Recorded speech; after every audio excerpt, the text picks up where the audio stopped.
Dictation 100 शब्द प्रति minute start होगा 5 सेकंड बाद।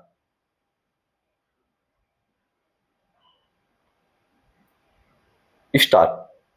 प्रदूषण का दिनों दिन बेकाबू होना पृथ्वी पर उपलब्ध प्राकृतिक संसाधनों में तेजी से कमी तथा उनकी उपलब्धता की तुलना में अपेक्षाकृत अधिकाधिक दोहन किया जाना आज की बड़ी समस्याएं हैं। इससे सामान्यतः दुनिया के सभी देश और नागरिक प्रभावित हैं। वैश्विक स्तर पर आज मनुष्य के सामने सबसे बड़ी चुनौती यही है कि लगातार बढ़ते प्रदूषण की रोकथाम कैसे की जाए, जो प्रतिवर्ष लाखों लोगों की मौत की वजह बन गया है। दूसरी ओर प्राकृतिक संसाधन निरंतर घट रहे हैं। इनके बिना आज सुखद जीवन की कल्पना भी नहीं की जा सकती। गौर करें तो इन दोनों की समस्याओं का एक ही समाधान है: अक्षय ऊर्जा का उपयोग एवं कार्यान्वयन। अक्षय ऊर्जा यानी ऊर्जा का ऐसा स्रोत जिनका कभी क्षय नहीं हो। यह ऐसी स्वच्छ ऊर्जा है जो वातावरण की स्वच्छता को न केवल बनाए रखने में सहयोगी है, बल्कि आज की वैश्विक पर्यावरणीय चिंताओं से मुक्ति दिलाने में भी सहायक है। सच कहा जाए तो आज के दौर में यदि किसी भी राष्ट्र को सर्वांगीण रूप में विकसित बनाना है, तो उसे प्रदूषण रहित अक्षय ऊर्जा के विभिन्न स्रोतों का उपयोग करना ही पड़ेगा। लेकिन शर्त यह है कि उनका उपयोग समुचित और व्यापक रूप में हो। दरअसल पृथ्वी पर ऊर्जा के परंपरागत संसाधन यथा कोयला, पेट्रोलियम और कच्चा तेल, प्राकृतिक गैस और लकड़ी इत्यादि सीमित मात्रा में है, जबकि सदियों में इनका अंधाधुंध दोहन किया जा रहा है। उदाहरण के लिए भारत सहित विश्व भर के कई देश बिजली जैसी ऊर्जा की बुनियादी जरूरतों को पूरा करने के लिए अपने सीमित और परंपरागत संसाधनों पर निर्भर हैं। इसके अलावा पर्यावरणीय चुनौतियों यानी पर्यावरण असंतुलन और विस्थापन जैसी गंभीर समस्याएं भी हैं।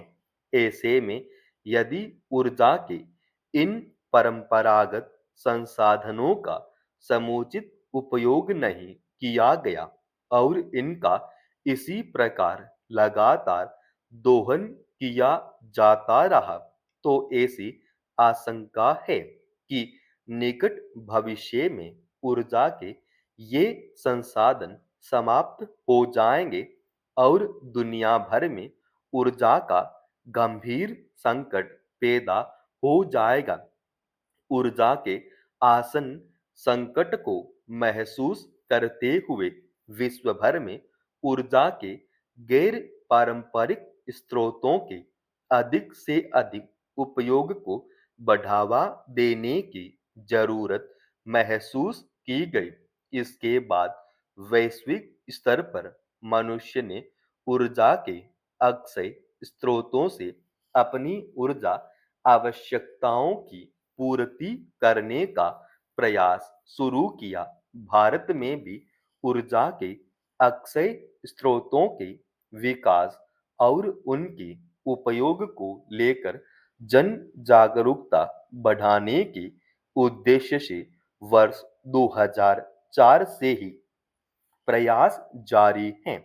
इस वैकल्पिक ऊर्जा को बढ़ावा देने के लिए समय समय पर समुचित पहल किए जाने की भी जरूरत है। दुनिया के कई देशों द्वारा समझदारी से इसमें निवेश करने से होने वाले संभावित लाभों का पता लगाने के उद्देश्य से वर्ष 2025 के मध्य में वैश्विक स्तर पर कराए गए एक सर्वेक्षण की रपट में अक्षय ऊर्जा के व्यापक उपयोग के अनेक लाभ बताए गए हैं। इसके अनुसार यदि अक्षय ऊर्जा से जुड़े लक्ष्यों को समुचित ढंग से नीति बनाकर उसे निवेश के साथ जोड़ा जाए तो इससे वैश्विक अर्थव्यवस्था को मजबूती तो मिलेगी ही, साथ ही पर्यावरणीय चुनौतियों से भी बहुत हद तक मुक्ति मिलेगी। इतना ही नहीं, अक्षय ऊर्जा के क्षेत्र में नीतिगत निवेश को बढ़ावा देकर दुनिया भर के करोड़ों लोगों के जीवन में भी सकारात्मक बदलाव लाया जा सकता है। गौरतलब है कि इसके सभी लाभ तभी प्राप्त किए जा सकते हैं जब दुनिया के सभी देशों के नागरिक अक्षय ऊर्जा को तेजी से अपनाए। हालांकि इस मामले में जब तक कोई सीमा निर्धारित नहीं की जाती, तब तक लोगों में भ्रम की स्थिति बनी रह सकती है। इसलिए बेहतर यही होगा कि हम अंतर्राष्ट्रीय ऊर्जा एजेंसी आईएए की प्रथम वैश्विक ऊर्जा समीक्षा जीआरई की सुझावों को अंगीकार करते हुए अक्षय ऊर्जा तथा सौर पवन जल एवं परमाणु ऊर्जा का 3 गुना उपयोग करें।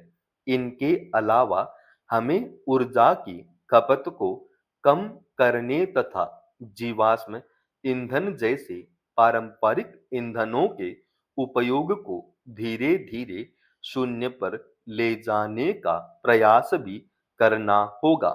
यदि विश्व के सभी देशों ने इतना सब कुछ कर लिया तो संभव है कि वर्ष 2060 तक कुल ऊर्जा आवश्यकताओं के लिए जीवाश्म ईंधन पर उनकी निर्भरता मात्र 12% तक रह जाए।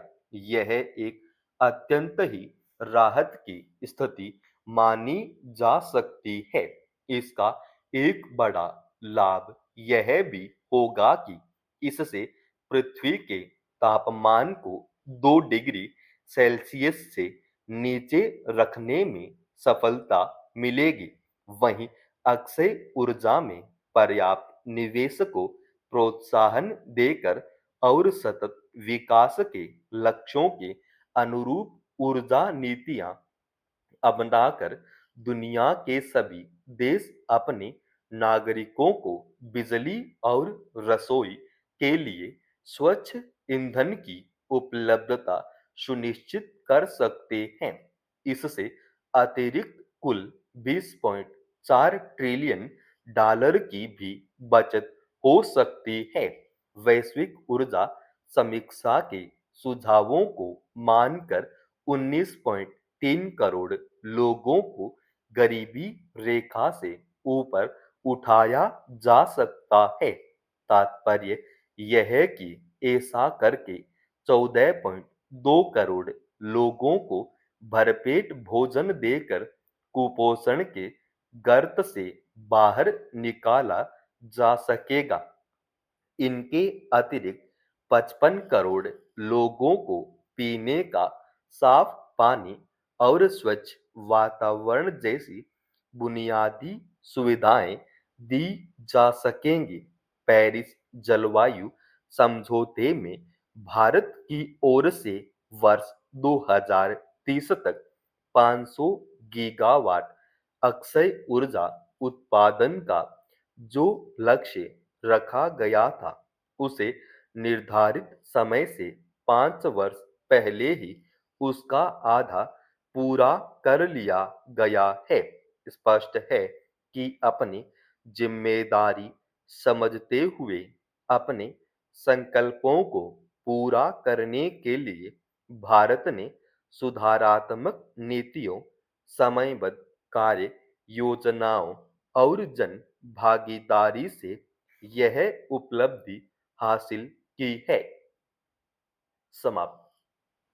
दोस्तों, रोजाना ऐसी एडवांस डिक्टेशन के लिए चैनल को आप अभी सब्सक्राइब कीजिएगा और आज के इस डिक्टेशन का पीडीएफ फाइल हमने हमारे Telegram channel study with H स्वाम पर डाल दिया है, जिसका लिंक इसी वीडियो के डिस्क्रिप्शन में डाल